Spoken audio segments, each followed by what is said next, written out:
자, 우리는 요한복음 4장을 통해서 사마리아 성 수가라고 하는 동네에 살고 있던 한 여인이 예수님을 만났던 그 사건을 잘 알고 있습니다. 성경에 의하면 그때는 약 6시라고 기록되고 있는데 6시라는 것은 플러스 6을 해서 우리식으로 생각하면 12시라는 말씀을 드렸었는데 이스라엘 시간은 항상 플러스 6을 해야 되니까요. 그래 점심때입니다. 정오 12시인데 그 시간에는 이스라엘 사람들의 전통상 일반인들은 거리를 다니지도 않고 집에서 쉬면서 햇볕을 피하는 그런 시간, 사람들을 거의 찾아볼 수 없는 그런 시간에 이 여인은 남들이 다니지 않는 시간을 골라서 물을 길러 나온 사연 많은 여자의 이야기입니다. 그런 여인에게 물을 달라 하니까 여인은 너무나도 의아했습니다. 여러 가지 면에서 의아했는데 일단은 남자가 여자에게 말을 거는 것이 정상적이지 않았을 뿐 아니라 두 번째는 예수는 유대인이었음에도 불구하고 사마리아 사람에게 말을 거는 것은 더 이상한 거였기 때문이었습니다. 당시 유대인들은 사마리아인들과는 상종조차 하지 않던 시대니까요. 그래서 이 여인이 이렇게 말합니다. 요한복음 4장 9절에 의하면 여인이 예수님께 이렇게 말하는데, 사마리아 여자가 이르되 당신은 유대인으로서 어찌하여 사마리아 여인인 나에게 물을 달라 하나이까 하니 이는 유대인이 사마리아인과 상종하지 아니함이서라. 이렇게 성경에 정확하게 기록되어 있죠. 당시 유대인들은 사마리아인과 상종조차 하지 않았던, 유대인들은 사마리아인들을 아주 무시했었던 그런 시대였는데 예수님이 그 여인에게 물을 달라고 했으니까요. 그 여인이 이렇게 생각할 만합니다.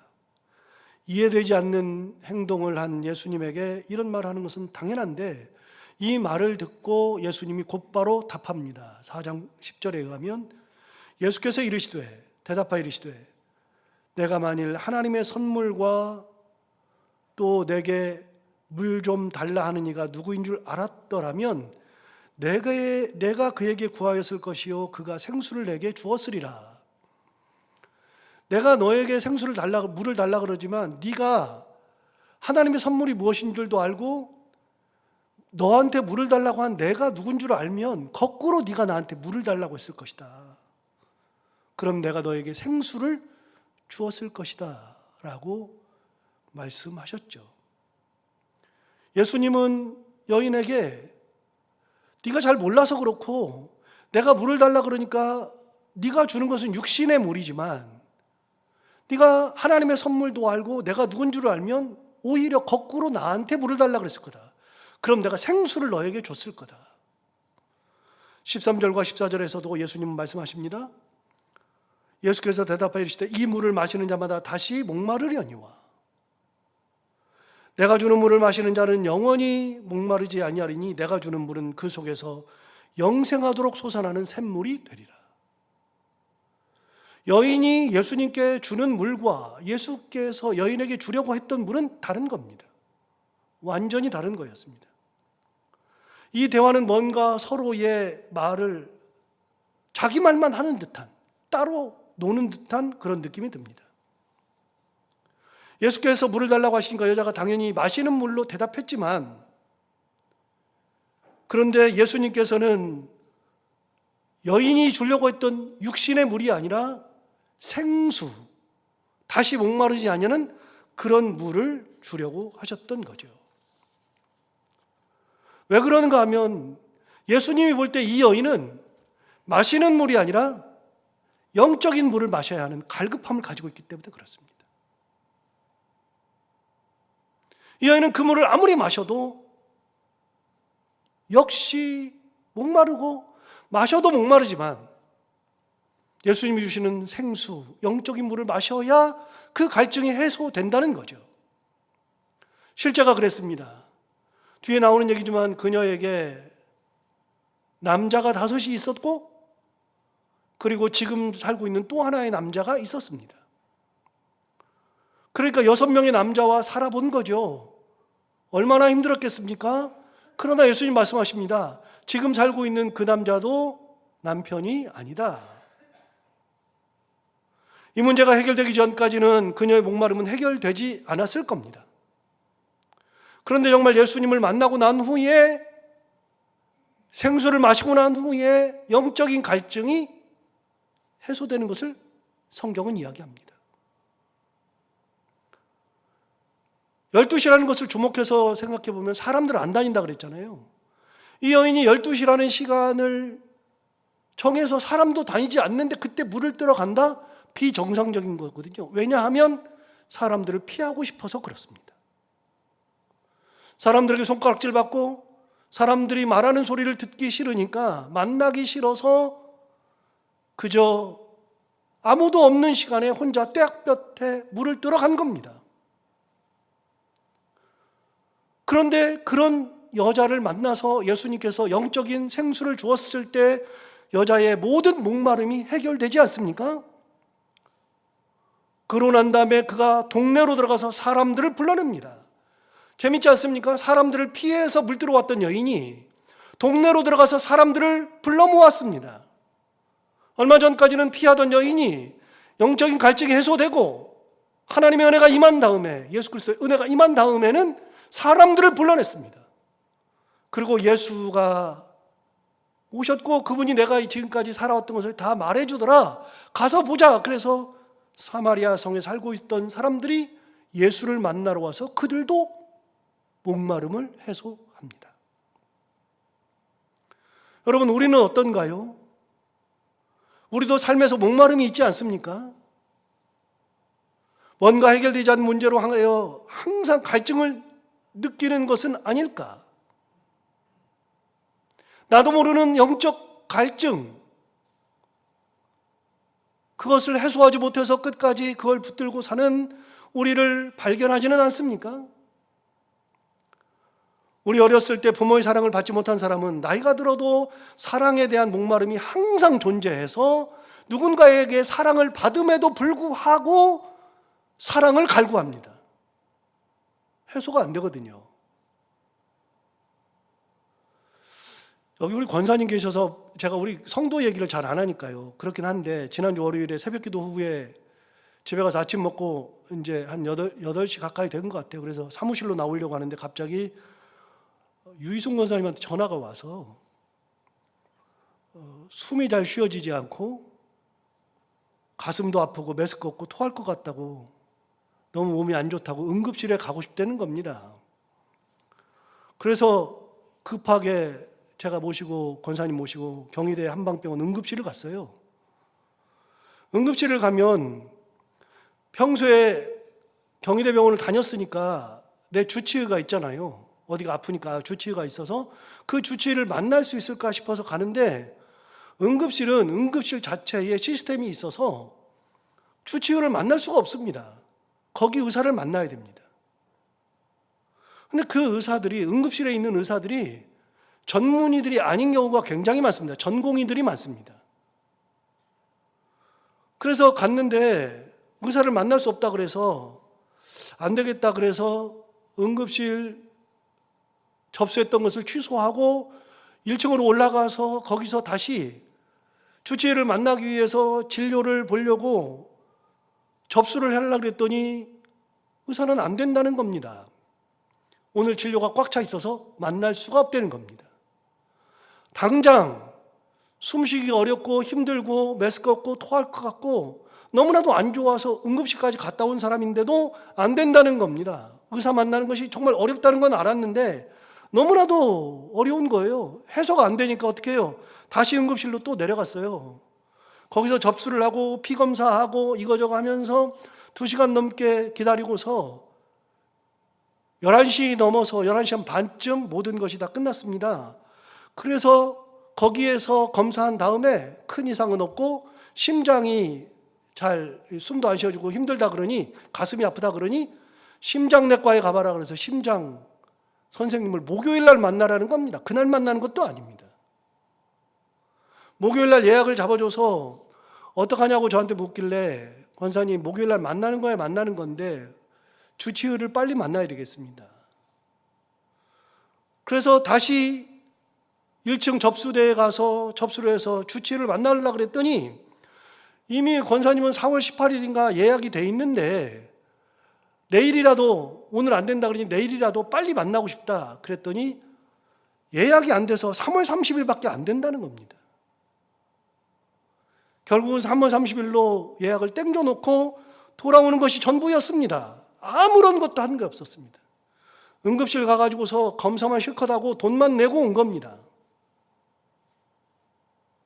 의사 만나기 어렵다고 하는 말이 많은데 진짜 그렇습니다.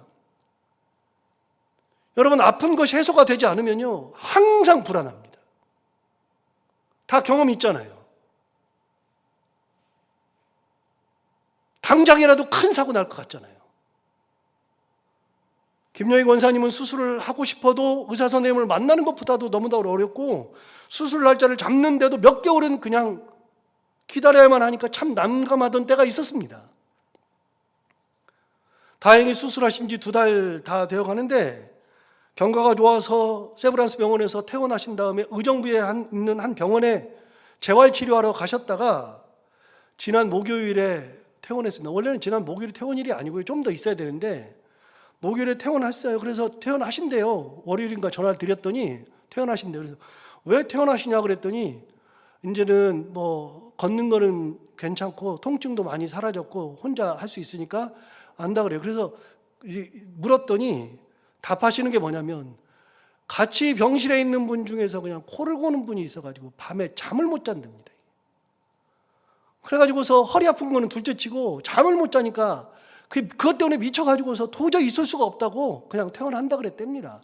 그래서 지난 목요일날 퇴원했습니다. 권사님 퇴원했는데 퇴원해가지고 집에 와서 늦게 전화가 왔어요. 근데 왜 이렇게 늦게 전화했나 싶었더니 매일 하루에 한 번씩 주사를 맞아야 되는데 이제는 퇴원하니까 주사를 놔줄 사람이 없잖아요. 그래서 혼자 놔야 되는데 혼자 놔야 되다 보니까 너무나도 어려워가지고 막 이렇게 해보고 저렇게 해보다가 겨우 주사 놓고서 전화한다고. 여러분, 아픈 분들은 그것이 얼마나 큰 건지 잘 압니다. 해결되기 전까지는 해소가 되지 않습니다. 하기야 제 아내는 눈떨림을 수술하려고 했더니 이건 눈이 문제가 아니라 뇌 뒤쪽으로 들어가가지고 여기를 뚫고 들어가가지고 뇌 쪽에 있는 신경을 수술해야 되니까요. 이게 뇌 수술이 되는 겁니다. 눈떨림이 아니라 뇌 수술이 되는 겁니다. 그러니까 이게 보통 정교한 분이 아니면 안 되는 겁니다. 권위자가 아니면 안 되는 거니까요. 아내가 그거 안 하겠다고 수술해야 된다 그러니까 안 하겠다고 버티고 7년 정도를 버티다가 나중에는 너무 심해져가지고 못 견디니까 여기저기 알아보더니 본인이 수술하겠다고. 제가 절대로 하라고 안 했습니다. 그건 남편이라 그래도 어떻게 할 수가 없어서 끝까지 기다렸더니 본인이 한다 그래서 그거는 권위자가 해야 되니까 알아보니까 삼성병원에 계셔서 삼성병원에 갔더니 의사가 이거저거 검사한 다음에 의사를 만나러 딱 갔더니 의사 하는 얘기가 수술하셔야 되겠다고. 거의 사기라고. 수술 안 하면 안 된다고. 그런데 수술이 1년 후라고. 그런데 그 얘기를 듣자마자 아내가 울어요. 왜 울겠습니까? 여러분, 사람들이요 버티고 버틸 때는 내 의지로 버팁니다. 안 해야지 버티는데 해야지 그러고 막상 해야지. 왜냐하면 고통이 너무 심하니까 이 고통에서 부작용이 있어도 이 고통에서 벗어나고 싶은 거예요. 이제는. 그래서 벗어나고 싶은데도 이제는 다른 부작용이 올지 몰라요. 그걸 생각할 틈이 없어요. 사람들이. 그러니까 기다리다가 내가 수술해야지 그럼 마음이 막 급해져요. 급해지는데 너무 지금도 힘들어 죽겠는데 1년 후에 하라 그러니까요. 그 자리에서 우는 거예요. 아프니까 벗어나고 싶고 하루라도 빨리 하고 싶고 내가 왜 이렇게 멍청하게 버텼나 싶기도 하고 여러 생각이 나니까 울었을 겁니다. 안타깝더라고요. 여러분, 사람들은요 자기가 가지고 있는 문제가 해결되기 전에는요 그 갈증에서 헤어나오지 못합니다.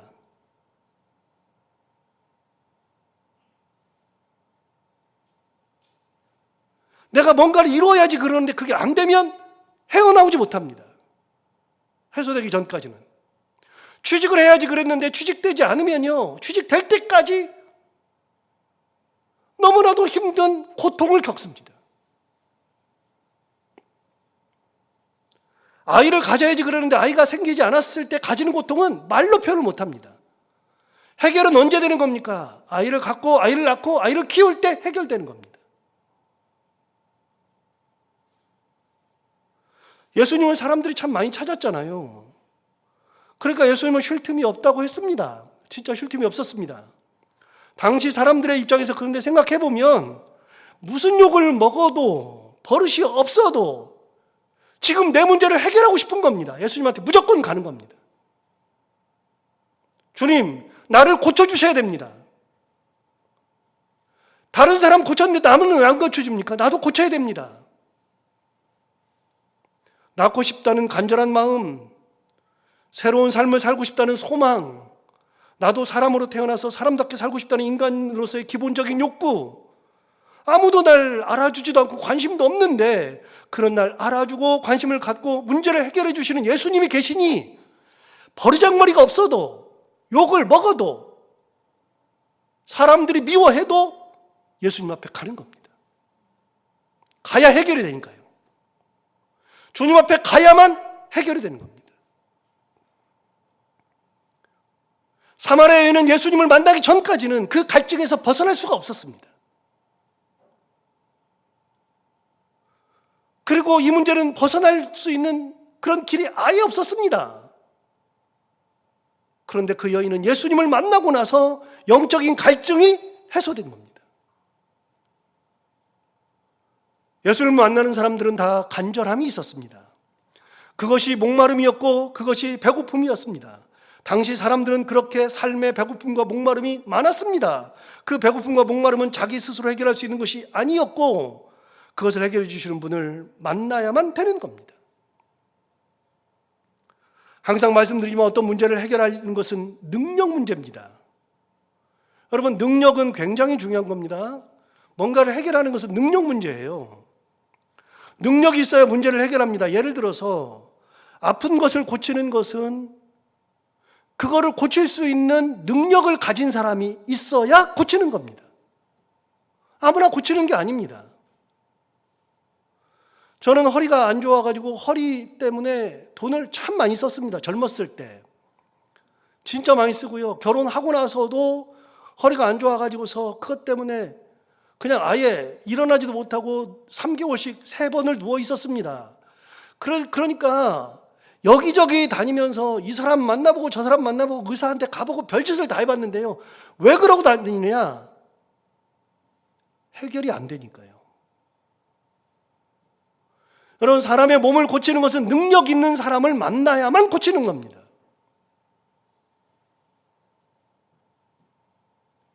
돈을 들여서 무언가를 해야 하는 경우 돈을 가지고 있는 것 자체가 능력입니다. 만약에 100억을 가지고서 해결해야 된다 그러는데 100억을 가지고 있는 게 능력이지 100억이 없으면 능력이 안 되는 겁니다. 우리는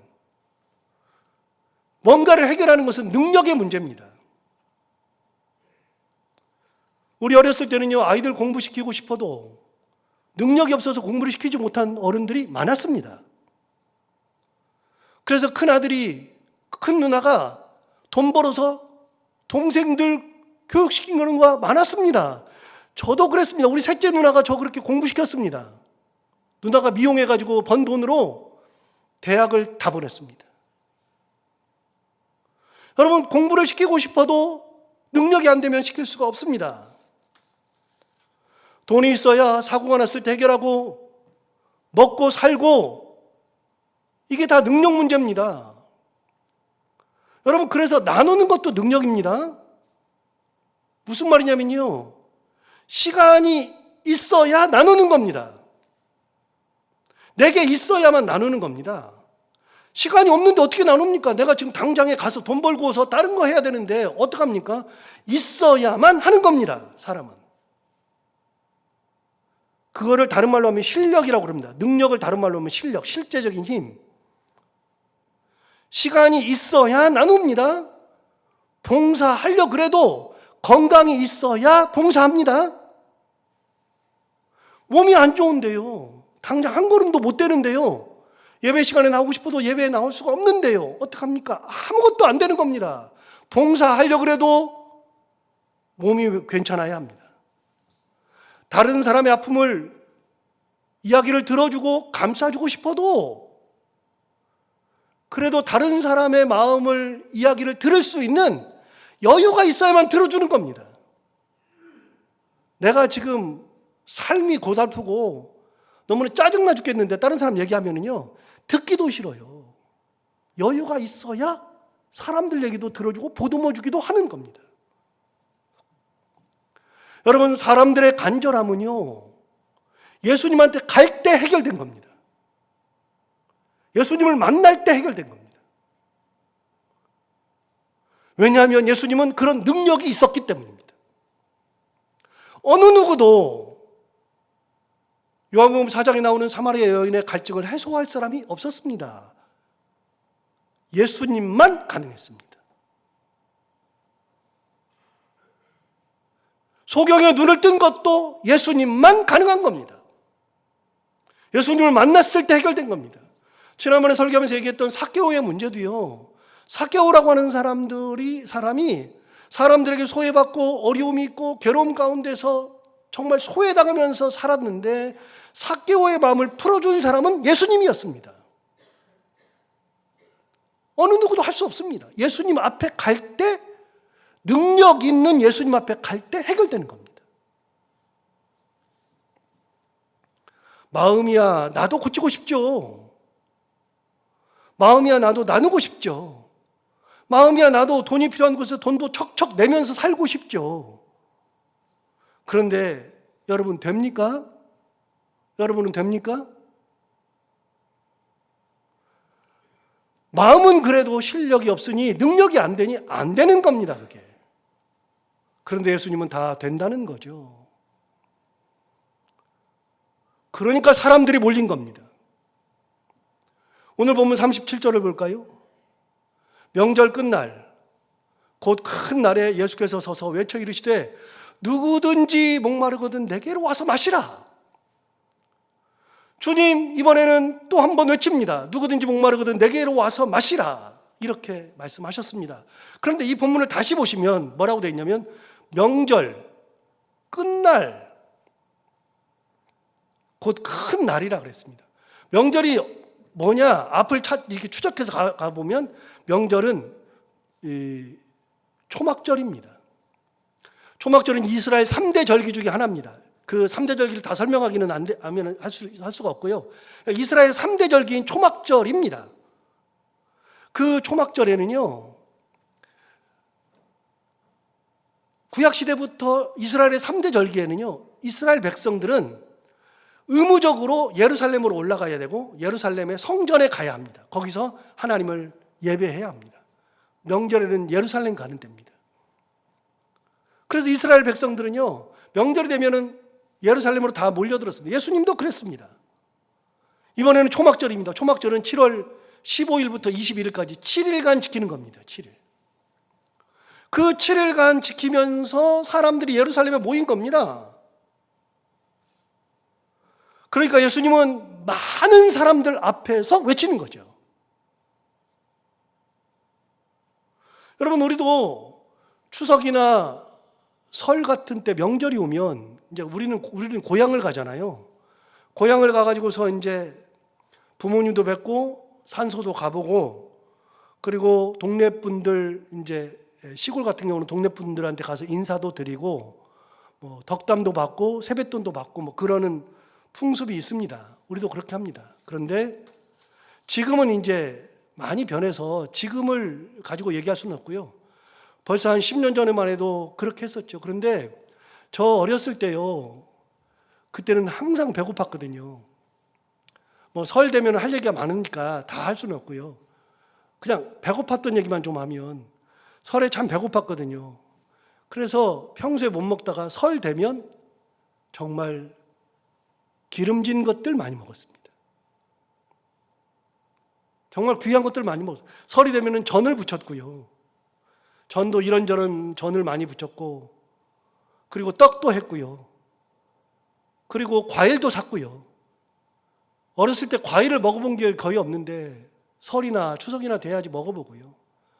그 다음에 가장 기억 남는 것은 설에 먹었던 것은 묵국이 그렇게 기억납니다. 소고기 묵국.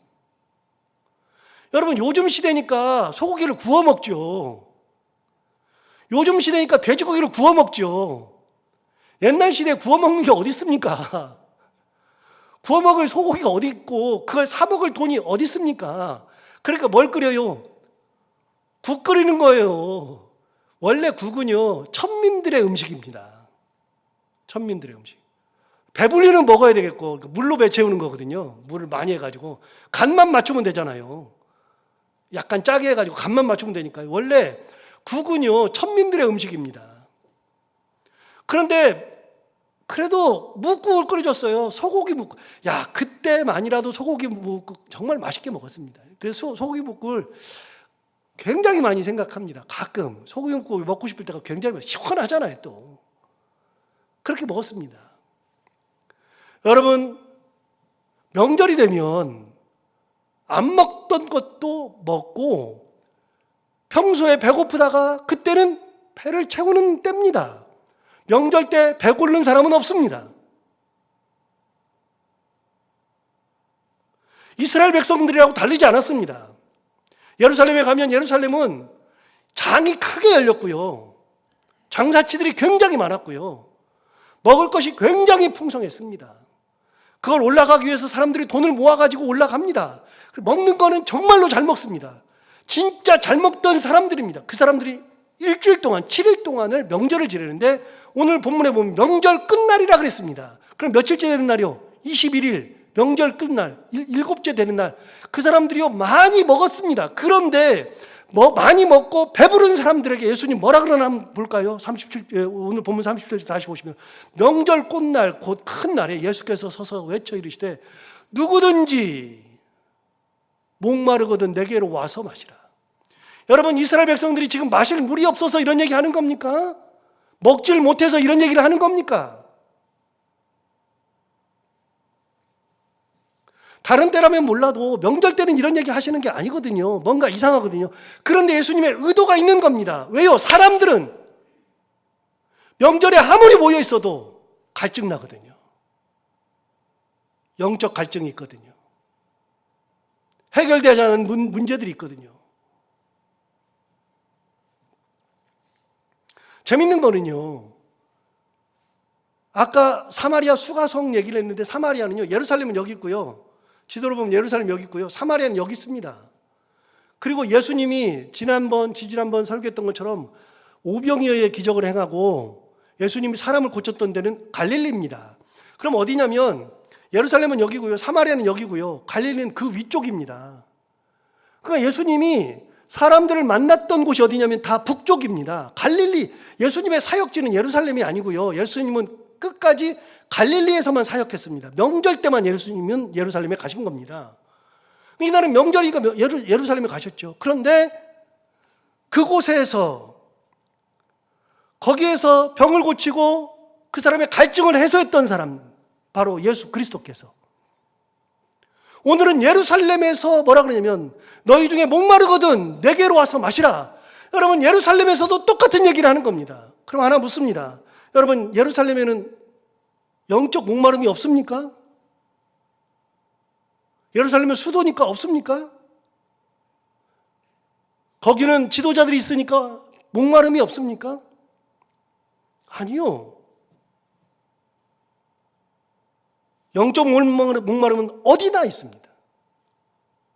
제 짧은 목회 경력에서 만난 모든 교회를 가보니 성도들 모두가 다, 교회 모두가 다, 삶의 모든 것들이 다 우리는 갈증을 가지고 있습니다. 영국에 갔더니 영국 사람들도 똑같습니다. 이 모든 영적 갈증을 가지고 있는 사람들에게 예수님 말씀하십니다. 누구든지 목마르거든 내게로 와서 마시라. 뭐라 그러세요? 내게로 오래요. 다시요. 여러분, 예수님은 스스로 말씀하십니다. 내게로 오라고요. 왜요? 능력이 있거든요. 하실 수 있거든요. 저는 불가능합니다. 저에게 기대할 것이 하나도 없습니다. 저는 저 먹고 사는 것도 바쁩니다. 저는 제 아이들 학교 공부시키고 결혼시키는 것이 숙제입니다. 제 노후는 생각할 겨를도 별로 없습니다. 아이들이 먼저입니다. 해결해야 될 문제들이 아직도 있습니다. 이거 해결하기까지는 많은 시간이 또 지나가야 됩니다. 근데 여러분 결혼시켜 보신 분들은 아시잖아요. 결혼시키면 끝이 아니고요. 그때부터 AS를 또 해야 되잖아요. 죽을 때까지 우리 하는 겁니다. 자녀들 가지고서. 애들이 공부할 때는 공부, 취직할 때는 취직, 결혼할 때는 결혼, 또 결혼 생활할 때는 결혼 생활, 그 아이들이 자녀를 낳으면 또 자녀. 여러분 끊임없이 우리는 뭔가를 해야만 합니다. 저도 바쁩니다. 저는 성도들에게 더 주고 싶은데 능력의 한계로 못 줍니다. 저도 성도들 보고서 낫게 하고 싶어요. 유희성 권사님 월요일 날 모시고 갔을 때 간절히 기도하죠. 간절히. 오늘 계시니까 얼마나 감사한지 몰라요. 그래서 아침에 만나서 여쭤봤어요. 똑같대요. 가슴이 답답하고. 여러분 저는 제가 해결하고 싶어요. 담임 목사니까 기도 빡 하면 그냥 해결하고 싶어요. 그런데 응급실 가봐야 고생만 하다 와요. 대부분의 경우가 진짜 막 찢어지고 막 바로 해야 되는 것이 아니면 응급실 가봐야 맨 검사만 하고 고생만 지질이 하고 와요. 실제 그래요. 그러니까 저는 목사니까 가서 권사님 쓰러지지 말라고, 하나님 보호해달라고, 붙들어달라고 기도하는 것밖에는 할 수 있는 게 없는데, 그런데 저도 그냥 기도해서 빡 기도해서 낫게 하고 싶죠. 저는 안 돼요. 그게 주고 싶어도 못 줘요. 여러분 우리 인생의 문제를 해결할 수 있는 것은 아무도 없습니다. 안 됩니다. 그게. 그런데 예수님 말씀하십니다. 누구든지 목마르거든 내게로 와서 마시라. 내게로. 근데 더 놀라운 게 있습니다. 마태복음 11장을 가서 보니까요. 11장 28절에 우리 잘 아는 말씀. 수고하고 무거운 짐진 자들아 다 내게로 오라. 내가 너희를 쉬게 하리라.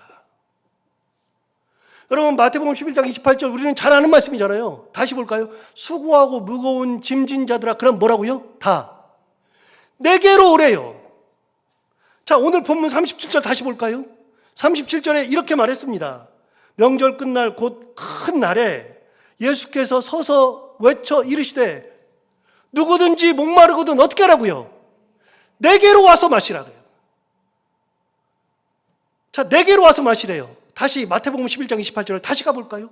마태복음 11장 28절에서 예수님 말씀하십니다. 수고하고 무거운 짐진 자들아 다 어떡하라고요? 내게로 오라고요. 내게로 오라. 내가 너희를 쉬게 하리라. 주님 말씀하십니다. 내게로 오라고요. 세상이 가져가 봐야 안 됩니다. 제가 새벽기도 하면서 이제 이런 예를 몇 번 들었는데, 제가 이제 석사를 이제 영국에서 박사학위를 하고 와서 상담학을 더 하고 싶어가지고, 대학 다닐 때는 제가 영어교육과를 나왔으니까 교육학을 하면서 심리학을 배웠거든요. 심리학을 배우고 신학대학원 다닐 때도 심리학을 많이 듣기도 하고 그래서 웬만큼 심리학에 대해서는 좀 아는데 상담학을 좀 배우고 싶어서 제가 이제 그 사이버 대학에서 상담학을 배웠어요. 상담학을 배우는데 이제 그때 많이 배웠죠. 상담이라고 하는 거 사람들이 어떻게 반응하는지 어떤 생각을 가지고 있는지 사람을 이해하는 것부터 해서 많이 배웠어요. 근데 상담학을 배워보니까요. 기본이 뭐냐면요. 상담을 할 때는 어떤 사람이 문제를 가지고 오죠. 상담을 할 때는 그 사람이 문제를 가지고서 이제 저는 상담자고 찾아온 사람은 내담자인데 내담자가 자기 문제를 가지고 오면 이 상담의 기본이 안 돼 있으면 어떻게 하냐면요. 들으면서 바로 내 얘기를 해. 들으면서 막 내 얘기를 해. 그 사람 얘기를 끄집어내기도 전에 내가 하나 듣고 나서 아이 그러네 확 얘기를 하면서 문제를 다 해결하려고 그래요. 무조건 해결하려고. 그래서 많은 경우가 내담자가 상담자가 내담자의 문제를 해결부터 하려고 그래요. 그런데 상담학을 배워보니까 그게 아니라 해결하려고 하지 말아라. 무조건 아무리 시간이 많이 가도 들어줘라. 그래서 그 다음부터는 바뀐 게 뭐냐면 듣는 겁니다. 그래서 들으면 사람들이 말을 하다가 자기 문제를 자기 스스로 해결하는 경우 있잖아요. 정리가 안 됐는데 말하다가 해결하는 사람들이 있어요. 그런 사람도 있는가 하면 말을 해야지 다 끄집어내고 그 다음에 말을 시키기 위해서 그 사람이 하는 말을 반복해 주는 거예요. 막 내가 그때 고생했어요. 막 그래서 힘들었어요. 그러면 상담자는 한마디만 거들면 됩니다.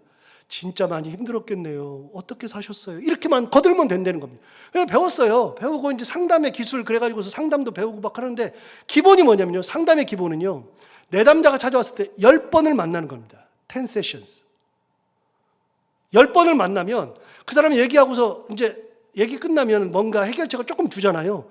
그러면 해결책을 줬으면 이 사람이 상담자의 말을 듣고 아 저렇게 해야지 그러고 가서 그렇게 해야 되는데 대부분의 사람들은 안 합니다. 얘기만 듣고 나서 똑같이 하고 다음번에 왔을 때 똑같은 얘기 또 합니다. 제가요 몇 번 하다가 3-4번 하니까 지치더라고요. 제가 도저히 못 들어주겠어요.